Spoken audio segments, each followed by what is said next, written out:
हमारे लाइफ नहीं, एरा में हर दिन हर मिनट हम कहीं ना कहीं इंटरनेट जरूर यूज करते हैं। लेकिन इंटरनेट यूज करने के पीछे लॉजिक क्या है? हम एक दूसरे डिवाइस के साथ इंटर कनेक्ट कर सकते हैं। मैं राउटर के साथ इंटर कनेक्ट कर रहा हूँ, यही तो इंटरनेट होता है। लेकिन इसके पीछे का लॉजिक क्या होता है? इंटरनेट में पूरी तरीके से एक्सेस कैसे करता हूँ, तो वही हम आपको इस लेक्चर में कवर करेंगे। ये सारे टॉपिक्स बहुत इजी वे में हम कवर करेंगे। सबसे पहले हम इंटरनेट की हिस्ट्री जानेंगे, इंटरनेट एक्चुअली फाउंड कैसे हुआ था।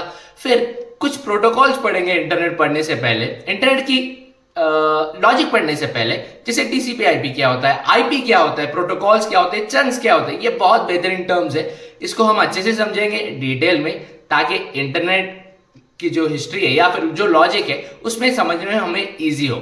ठीक है, अभी आपको इंटरनेट का वर्ड सुनते ही क्या दो चीजें याद आ रही है? जैसे इंटरनेट का नाम में ही लिखा हुआ है, ये दो पार्ट्स में ऑलरेडी डिवाइडेड है। First inter, that domain by interconnected, और नेट का मतलब है नेटवर्क, यानी बहुत सारे डिवाइसेस जब एक दूसरे के साथ इंटरकनेक्ट हो जाते हैं उसे हम बोल सकते हैं इंटरनेट। जब बहुत सारे डिवाइसेस एक दूसरे के साथ इंटरकनेक्ट हो जाते हैं ग्लोबल एंटिटी में, उसे मैं बोलता हूं इंटरनेट। जैसे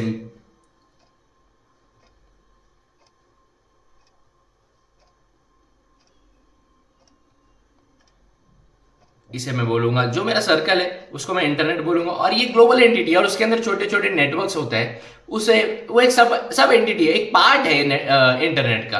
यानी इंटरनेट इज अ नेट, मैं बोल सकता हूँ internet is a network of networks, ये भी मैं बोल सकता हूँ। तो यहां पर ये है मेरा इंटरनेट,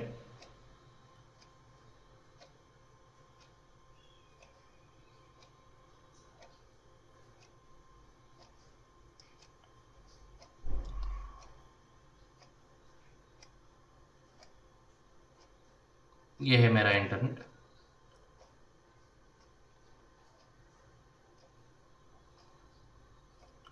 और इसे मैं बोल सकता हूँ ये मेरा नेटवर्क है, ये मेरा इसके साथ कनेक्ट है, यहाँ पर ये इसके साथ कनेक्ट है, ये इसके साथ कनेक्ट है, इसे मैं बोल सकता हूँ नेटवर्क। तो इंटरनेट और नेटवर्क तो हमें अच्छे से समझ में आ गया। अभी हम जानेंगे कि इंटरनेट की हिस्ट्री, इंटरनेट एक्चुअली फाउंड कैसे हुआ था। तो इंटरनेट तो हमने अच्छे से पढ़ लिया है, लेकिन इंटरनेट की हिस्ट्री जैसे मैंने बताया था वो फाउंड हुई थी 1960, और वो प्रोजेक्ट का नाम था आर्पानेट। आर्पानेट बेसिकली एक यूएस प्रोजेक्ट था, यूएस डिफेंस के साइड से वो प्रोजेक्ट था। वो प्रोजेक्ट बिल्डअप करने का पर्पज यही था, जब भी डेटा कोई सेंड हो, यानी वो 90s में बहुत वॉर सिचुएशन होता है, तो बेसिक डेटा को प्रोटेक्ट करने के लिए ये एक प्रोजेक्ट बिल्डअप था। यानी यहां से मैंने आपके अंडरस्टैंडिंग के लिए एक सिंपल डायग्राम बनाया हुआ है। सपोज करो ये मेरा एक मशीन है, मेरा जो सोर्स का मशीन है, जो भी मेरा सोर्स का मशीन है वो मैं डेटा सेंड करना चाहता हूं मेरे डेस्टिनेशन मशीन पे, राइट। लेकिन अभी मेरा फाइल जो है वो 10 MB का फाइल है।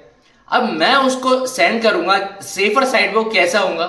एट द एंड जो नॉर्मल सिचुएशन होता है, यानी मैंने डायरेक्टली 10 MB का फाइल शेयर कर दिया, लेकिन इन केस अगर वो 10 MB का फाइल डायरेक्टली लॉस हुआ तो मेरा पूरा 10 MB का फाइल लॉस हो जाएगा। लेकिन आर्पानेट का कंसर्न ये था कि जब भी डेटा ट्रैवल हो वो छोटे छोटे चंक्स में हो, जैसे यहाँ पे कुछ फाइल चला जाए, यहाँ कुछ चला जाए, यहाँ कुछ चला जाए, सेम यहाँ। तो जो भी मेरा डेटा है 10 MB का, वो एट द एंड पूरा 10 MB नहीं जाएगा, वो छोटे छोटे चंक्स में ट्रैवल करेगा। और छोटे छोटे चंक्स को हम क्या कहते हैं? इसे हम बोलते हैं, ये है पैकेट्स।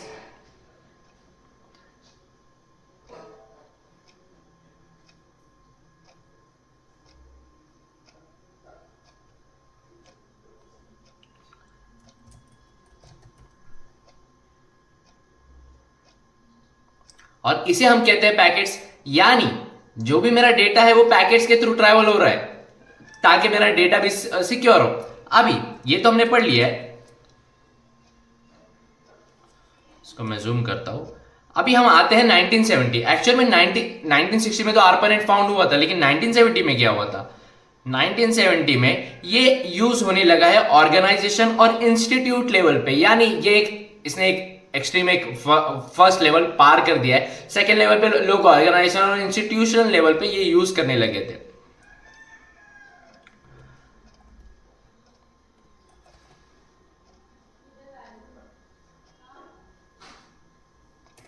फिर 1980 में यहाँ एक बेहतरीन कॉन्सेप्ट इंट्रोड्यूस हुआ था जिसका नाम है डीएनएस। डीएनएस यानी डोमेन नेम सोल्यूशन या फिर डोमेन नेम सोल्यूशन।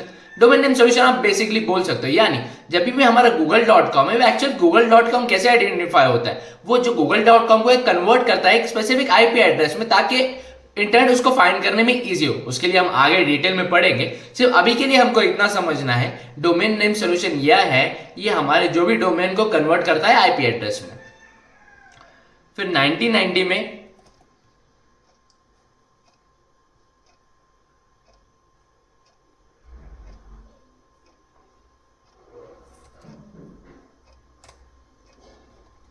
हमने देखा कि हम ईमेल शेयर कर सकते हैं,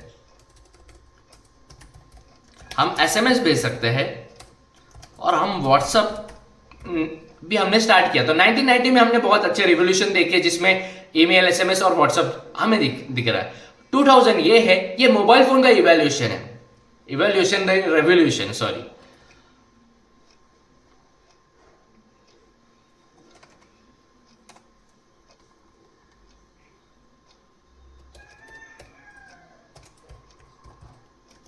और यहाँ पे हमने एक बेहतरीन एप्लीकेशन देखा जो फेसबुक एप्लीकेशन, जिससे हम यूजर के साथ कनेक्ट कर सकते हैं। हम सभी ने कहीं ना कहीं यूज किया हुआ है। लेकिन क्या ये सारी हिस्ट्री है पूरी इंटरनेट की? आरपा नेट से जैसे स्टार्ट हुआ और यहाँ पर हमने इसको ऑर्गेनाइजेशन पे, एक मिनट,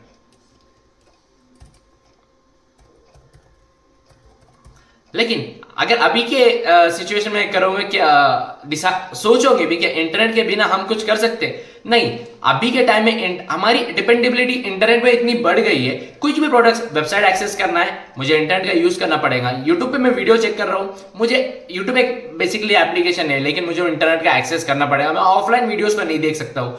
मैं कोई भी एआई प्रोडक्ट यूज करना चाहता हूँ, एआई एजेंट्स क्रिएट करना चाहता हूँ, मुझे इंटरनेट का एक्सेस लगेगा। तो हमारी डिपेंडेबिलिटी इंटरनेट पे इतनी बढ़ गई है कि अगर इंटरनेट बंद हो जाएगा तो लाइफ रुक जाएगी। तो बेसिकली ये एक शॉर्ट ओवरव्यू है, शॉर्ट नहीं, हमने पूरा बेसिकली कवर किया हुआ है पूरी हिस्ट्री इंटरनेट की कैसी होती है, वो ट्रैवल कैसे करता है चंक्स में, जिसे हम पैकेट्स कहते हैं, वो भी हमने पढ़ा। सोर्स और डेस्टिनेशन मशीन पे डेटा कैसे ट्रांसफर होता था, जो प्लान था। तो यही है, अभी हम पढ़ेंगे आगे कि हमें एड्रेस का रिक्वायरमेंट क्यों पड़ता है, एड्रेस जानेंगे कि क्या हो। सो एक हाइपोथेटिकल सिचुएशन हम कंसीडर करते हैं। अगर मुझे किसी को कुछ चीज देना है, यानी कोई एक स्पेसिफिक, जैसे मैं एक मशीन से दूसरे मशीन से इंटरैक्ट कर रहा हूं, तो मुझे क्या पता होना चाहिए? उस मशीन का एड्रेस पता होना चाहिए। इसको हम एक हाइपोथेटिकल सिचुएशन लेते हैं, कंसीडर करते हैं शुभम एक स्टूडेंट है और उसकी गर्लफ्रेंड है। अभी उसको गिफ्ट देना है giftcard.com से। सो सबसे पहले फंक्शनैलिटी वाइज अगर हम देखेंगे तो शुभम को आइडियल वे में अगर उसके गर्लफ्रेंड को कोई भी चीज गिफ्ट करनी होगी, तो यानी उसको इसका एड्रेस पता होना चाहिए। ये सबसे पहले सिचुएशन है जो मैंडेटरी है। अगर शुभम giftcard.com से गिफ्ट ले भी लेता है, लेकिन अगर उसको एड्रेस ही नहीं पता है, तो वो giftcard.com में एड्रेस ऐड ही क्या करेगा और डिलीवर क्या होगा? तो सबसे पहली चीज हम पढ़ेंगे कि एड्रेस का इंपॉर्टेंस क्या है। एड्रेस यानी मेरी एक मशीन अगर दूसरे मशीन से इंटरैक्ट कर रही है, मुझे दूसरी मशीन का एड्रेस पता होना चाहिए। बिल्कुल सही है। तो इसी के साथ हम क्लाइंट और सर्वर मॉडल पढ़ेंगे।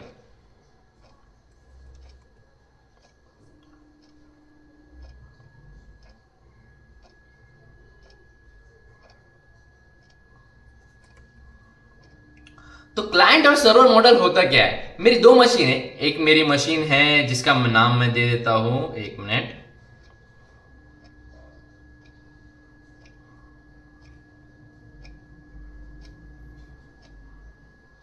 ये एक मेरी मशीन है क्लाइंट और मेरी एक मशीन है सर्वर। अभी क्लाइंट यानी क्या होता है? मेरे ब्राउजर हो सकते हैं, मेरा मोबाइल फोन हो सकता है, जहां से मैं कोई भी XYZ वेबसाइट एक्सेस कर रहा हूं, वेब एप्लीकेशन एक्सेस कर रहा हूं। वेबसाइट्स और वेब एप्लीकेशन का डिफरेंस आपको पता है, हमने पहले ही लेक्चर में ये सारी चीजें कवर की थी। लेकिन जब भी मेरा क्लाइंट सर्वर से इंटरैक्ट कर रहा है, मुझे एड्रेस पता होना चाहिए। और मैं कोई भी रिक्वेस्ट भेज रहा हूं क्लाइंट को, जैसे मैं google.com पे जा रहा हूं और मैं लिख रहा हूं कि facebook.com मैंने सर्च कर लिया, तो मैंने सर्वर को रिक्वेस्ट किया मुझे facebook.com दिखाओ, तो सर्वर वहां से कुछ XYZ प्रोसेस करेगा और मुझे विजुअलाइज फॉर्म में जो भी मेरा कोड, जिसने भी वो कोड लिखा है, विजुअलाइज फॉर्म में मुझे रिप्रेजेंट करेगा। अभी क्लाइंट क्या क्या चीजें हो सकती है? मेरा मोबाइल फोन हो सकता है, ब्राउजर हो सकता है, मैं खुद भी एक क्लाइंट हूं। और मेरा सर्वर XYZ मशीन है जहां से मेरा डेटा आ रहा है। तो मैं जब भी रिक्वेस्ट सेंड करूंगा सर्वर को, तो सर्वर प्रोसेस करेगा और मुझे रिस्पॉन्ड करेगा। अभी कितने टाइप के रिक्वेस्ट हो सकते हैं, क्लाइंट कितने टाइप के रिक्वेस्ट भेज सकता है? गेट का यानी मतलब है ये डेटा रख लेता है, यानी ये डेटा स्टोर करेगा आपके पास। ये सॉरी, गेट यानी मुझे अगर डेटा लेना है उसके लिए हम गेट करते हैं। यानी मैंने ऑलरेडी एक प्रोफाइल क्रिएट किया हुआ है, फॉर एग्जांपल कलर्स का वेबसाइट है, वहां से मुझे चाहिए रेड कलर, मुझे गेट करना है यानी उसका डेटा लेना है, तो वहां पर गेट रिक्वेस्ट का हम यूज करेंगे। पोस्ट रिक्वेस्ट क्यों यूज होता है? पोस्ट रिक्वेस्ट अगर कोई भी चीज मुझे देना है, यानी मुझे उसमें मैं उसको बताऊंगा कि एक ब्लैक कलर है, इसको ऐड कर दो, यानी मैंने सर्वर को डेटा कुछ रखने के लिए दे दिया और बाद में मैं चाहूं तो मैं इसे गेट भी कर सकता हूं, यानी ये पोस्ट रिक्वेस्ट में आएगा। पुट बेसिकली हमें याद रखना है कि अपडेट, जैसे ब्लैक है, ब्लैक मैंने पोस्ट किया है, लेकिन मैं ब्लैक का स्पेलिंग चेंज कर रहा हूं, BLAC के जगह BLLC के कुछ भी ऐड कर सकता हूं, और मैंने सर्वर को वो दे दिया और मैंने बोला भाई आप ब्लैक का स्पेलिंग जब भी मैं एक्सेस करूंगा तो मुझे ब्लैक का स्पेलिंग ही अपडेटेड वाला चाहिए, तो सर्वर ने वो स्टोर कर लिया। डिलीट क्वेरी क्या करता है, इसके नाम से ही पता चल रहा है कि ये जो भी XYZ चीज है, जैसे कलर का हम एग्जांपल ले रहे थे, तो कलर वो डिलीट करेंगे, जैसे ब्लैक कलर डिलीट कर दो। अगर सर्वर पे मैं जब गेट करूंगा तो मुझे ब्लैक कलर दिखेगा ही नहीं, क्योंकि मैंने उसको डिलीट किया हुआ है। तो ये 4 तरह के रिक्वेस्ट होते हैं, या फिर आप कमांड बोल सकते हो, जो भी फिजिबल हो वो आप बोल सकते हो। तो क्लाइंट सर्वर मॉडल इस तरीके से काम करता है। लेकिन क्या क्लाइंट डायरेक्टली इंटरैक्ट करता है सर्वर के साथ? ऐसा तो पॉसिबल है नहीं। तो बीच में जैसे अभी हमको दिख रहा है कि क्लाइंट है और इसने डायरेक्टली सर्वर से बात कर लिया, ऐसा होता है नहीं। क्लाइंट बीच में आता है एक सर्विस जो इंटरनेट को एक्सेस करता है, जिसका नाम है इंटरनेट सर्विस प्रोवाइडर, जहां पे आप वाईफाई का बिल भरते हो। जो जियो का हो सकता है, कुछ भी XYZ कंपनीज का हो सकता है, वो मैटर नहीं करता है। जो भी हम जैसे 100 मेगा जो भी हम लेते हैं, हमारा जो स्पीड है वाईफाई का, वो हम जो यूज करते हैं हमारे जैसे google.com है, मैं डायरेक्टली इंटरनेट मैं मोबाइल से डायरेक्टली इंटरनेट एक्सेस नहीं कर सकता हूं। मेरा एक इंटरनेट सर्विस प्रोवाइडर है, वो एक्सेस करेगा इंटरनेट को। जो लोकल ISP होते हैं वो एक्सेस करेगा इंटरनेट को, और फिर जाके मुझे जो रिजल्ट्स मिलेगा वो उसका रिजल्ट होगा। तो क्लाइंट सर्वर मॉडल क्लियर है। फिर उसी के साथ हमने एड्रेस भी समझ लिया है। तो अभी हम नेक्स्ट टॉपिक ऑलरेडी कवर की हुई है। अभी एक इंपॉर्टेंट कॉन्सेप्ट पे पढ़ते हैं, जो है प्रोटोकॉल स्टैक और पैकेट्स। पैकेट्स तो हमने शॉर्ट बहुत अच्छे से समझ भी लिया था, एक फिर से रिवीजन कर लेते हैं। पैकेट्स हमने पढ़ा था हिस्ट्री ऑफ इंटरनेट में, जब ARPANET फाउंड हुआ था और क्लाइंट मशीन को कुछ डेटा सेंड करना होता है एक डेस्टिनेशन मशीन में, तो पूरा डेटा एट इन वन को नहीं जाता है, वो जाता है पीसेस में, जिसे चंक्स बोलते हैं। और चंक्स को हम टेक्निकल टर्म में बोलते हैं पैकेट्स। यानी जो भी डेटा है वो डिवाइड होकर जाता है ताकि हमारा डेटा सिक्योर रहे। अगर कोई डेटा लॉस हो तो पूरा डेटा लॉस नहीं है, मैं कुछ पार्ट उसमें से अराउंड रिकवर कर सकूं, तो इसी को हम बोलते हैं पैकेट्स। लेकिन प्रोटोकॉल क्या होता है, प्रोटोकॉल स्टैक क्या होता है, इसको हम समझेंगे एक एप्लीकेशन के थ्रू। सबसे बेसिक और लेमन टर्म में हम पढ़ते हैं जीमेल का एप्लीकेशन। जिसे हम सभी को पता है, जीमेल का एप्लीकेशन एक रूल पे चलता है जिसे हम बोलते हैं SMTP, यानी सिंपल मेल ट्रांसफर प्रोटोकॉल। अगर आप देखोगे कोई भी लैंग्वेज हो तो उसका भी एक सेट ऑफ रूल्स क्रिएट होता है। यानी इंग्लिश हम लिखते हैं लेफ्ट टू राइट, वैसे उर्दू और अरबिक हम लिखते हैं राइट टू लेफ्ट। तो यहाँ पर एक सेट ऑफ रूल ऑलरेडी बना हुआ है। वैसे जीमेल एप्लीकेशन का भी एक सेट ऑफ रूल ऑलरेडी बना हुआ है। यानी कंसीडर करो mostly users English language prefer करते हैं, तो सारे यूजर्स इंग्लिश लैंग्वेज में ही कम्युनिकेट करेंगे ताकि एंड यूजर्स को भी इजीली समझ में आए क्या जो मेन यूजर है वो कहना क्या चाहता है। उसका कम्युनिकेशन मीडियम तो एप्लीकेशन है, लेकिन वो मैसेज क्या पास करना चाहता है, इसके लिए एक सेट ऑफ रूल सारी चीजें बनी हुई है। तो ये 4 लेयर्स में डिवाइड होते हैं। सबसे पहले एप्लीकेशन, जो हम जीमेल का एप्लीकेशन यूज कर रहे हैं, कभी भी TCP आएगा, TCP बेसिकली चेक करता है पोर्ट नंबर।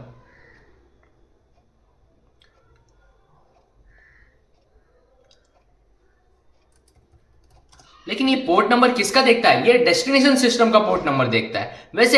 वैसे ही IP एड्रेस भी, जो IP है वो भी चेक करता है IP address of destination machine. IP address और डेस्टिनेशन मशीन, और सब ये सारी चीजें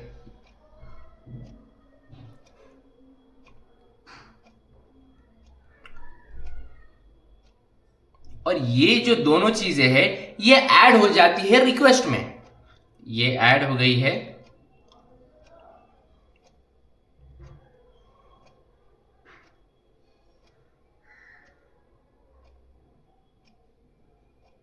ये ऐड हो गई है रिक्वेस्ट में, और फिर लास्ट में हमारा हार्डवेयर जो हम यूज करते हैं, मोबाइल फोन हो सकता है, वायरलेस या वायर्ड मीडियम भी हो सकता है, फिर वो कम्युनिकेट कर रही इंटरनेट। और जैसे मैंने आपको बताया डायरेक्ट हम इंटरनेट के साथ नहीं करते हैं, बीच में एक आईएसपी होता है यानी इंटरनेट सर्विस प्रोवाइडर, जिसके लिए हम पैसे देते हैं हर मंथ, ठीक है। फिर उसने इंटरनेट के थ्रू एक्सेस कर दिया हमारा डेस्टिनेशन के हार्डवेयर पे, मोबाइल वो भी वायरलेस या वायर्ड मीडियम हो रहा है, ये डिसेंडिंग ऑर्डर में जा रहा है, पहले हार्डवेयर के पास जाएगा, फिर उसको आईपी मिल जाएगा, जो आईपी हमने यहां पर हमें पता था, जो हमने पुश सेंड किया था, आईपी मिल गया, फिर उसको एप्लीकेशन का पोर्ट नंबर मिल गया, फिर उसके बाद एप्लीकेशन जीमेल एप्लीकेशन में चला जाएगा, और इस तरीके से यहाँ पे जो भी मेल है वो रिसीव हो जाएगा, मेल रिसीव। और यहां पर हमने क्या किया है, मेल को सेंड किया हुआ है।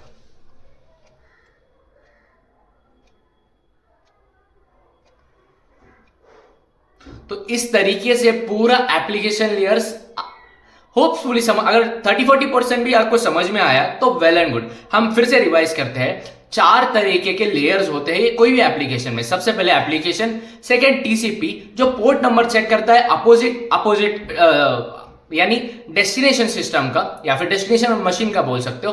थर्ड है आईपी, ये भी डेस्टिनेशन का आईपी एड्रेस इसको पता होता है, जैसे हमने यहाँ पे एड्रेस पता है, एड्रेस का हमने पता किया था, शुभम की अगर गर्लफ्रेंड है उसका एड्रेस पता होना चाहिए तभी जाके कम्युनिकेट होगा, राइट। तो इसको ऑलरेडी पता है। तो वैसे हार्डवेयर ये तो कोई भी मीडियम हो सकता है, वायर और वायरलेस, सेम यहां पर ही पहले हार्डवेयर के पास जाएगा, जो भी मैसेज है पहले इंटरनेट से इंटरैक्ट करेगा आईएसपी के थ्रू, और फिर हार्डवेयर, देन इसको आईपी मिल गया, फिर उसको टीसीपी मिलेगा, और लास्ट में उसको एप्लीकेशन मिल जाएगा। तो इसी तरीके से प्रोटोकॉल स्टैक वर्क होता है। अभी हम देखते हैं, ऑलरेडी कवर की हुई है। अभी एक इंपॉर्टेंट कॉन्सेप्ट, तो आखिर वो शुभ घड़ी आ ही गई है जहां पे पैकेट्स इंटरनेट के थ्रू ट्रैवल कैसे करते हैं, हम वो सारी चीजें अब इस लेक्चर में क्लोज करने वाले हैं, और बहुत जल्द अभी लेक्चर भी खत्म ही होने वाला है।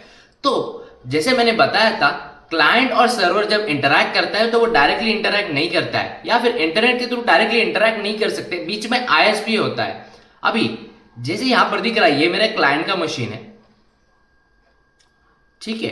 अभी मैं फॉर एग्जाम्पल यहां पे google.com कर रहा हूं, अगर मैं जब भी google.com यहां पर लिखूंगा तो डीएनएस क्या करेगा, google.com को कन्वर्ट करेगा एक आईपी एड्रेस में। तो मुझे यहां पे google.com का एक आईपी एड्रेस मिल गया, फिर ये रिक्वेस्ट भेजेगा, डायरेक्टली इंटरनेट के पास नहीं जाएगा, सबसे पहले वो लोकल आईएसपी के पास जाएगा, लोकल आईएसपी के पास देखेगा कि ये नाम का कोई आईपी एड्रेस लोकल आईएसपी में अवेलेबल है या नहीं है, तो चेक करेगा, अच्छे से वो चेक करेगा, अगर मिलेगा तो वो रिस्पॉन्स देगा क्लाइंट को। अभी लोकल आईएसपी सर्वर की तरह काम कर रहा है क्योंकि वो इंटरनेट से इंटरैक्ट कर रहा है, और क्लाइंट को यानी ब्राउजर या फिर वायरलेस और वायर्ड डिवाइस को एक रिस्पॉन्स दे रहा है। लेकिन अगर वो आईपी एड्रेस नहीं मिलता है तो वो रिक्वेस्ट भेजेगा किसी को, रीजनल आईएसपी, यानी लोकल आईएसपी के ऊपर होते हैं रीजनल आईएसपी। तो रीजनल आईएसपी देखेगा कि ये कोई नाम का आईपी एड्रेस मेरे पास अवेलेबल है या नहीं है, अगर होगा तो वो पास करेगा। पास कैसे करेगा वो भी बता देंगे, लेकिन अगर उसके पास अवेलेबल नहीं होगा तो लास्ट में जो आता है वो है नेशनल आईएसपी, यानी नेशनल सर्विस प्रोवाइडर, यहाँ पे सारे चीज सब चीजों को मैनेज करता है। यानी बहुत आईएसपी को वो सारी चीजों को मैनेज करता है, इसलिए हम उसे मतलब ओवरऑल सारे आईएसपी को मैनेज करता है, इसलिए हम बोलते हैं उसको national ISP, national service provider. उसको तो मिल जाएगा, फिर वो रिस्पॉन्ड करेगा क्लाइंट की मशीन को, लेकिन वो डायरेक्टली रिस्पॉन्ड नहीं करेगा, वो बहुत सारे राउटर को हॉप करके चला जाएगा। जैसे यहाँ पे बहुत सारे राउटर आपको दिख रहे हैं, बहुत सारे राउटर को इसने हॉप किया और फिर जाके क्लाइंट की मशीन के पास उसने रिस्पॉन्स शेयर किया कि ये है आपका रिस्पॉन्स। तो इस तरीके से पैकेट्स ट्रैवल होते हैं। एक रिवाइज कर लेते हैं हमने क्या क्या चीजें अभी तक पढ़ी है।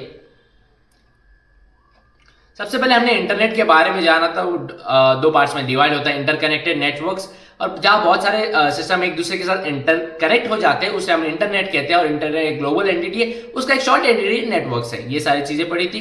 फिर हमने हिस्ट्री ऑफ इंटरनेट पढ़ा था। 1960 में ARPANET फाउंड हुआ था, 1970 में ऑर्गेनाइजेशन लेवल पे यूज हुआ था, 1980 में DNS नाम का फाउंड हुआ था। ये क्या करता है, आपके डोमेन को कन्वर्ट करता है आईपी एड्रेस में।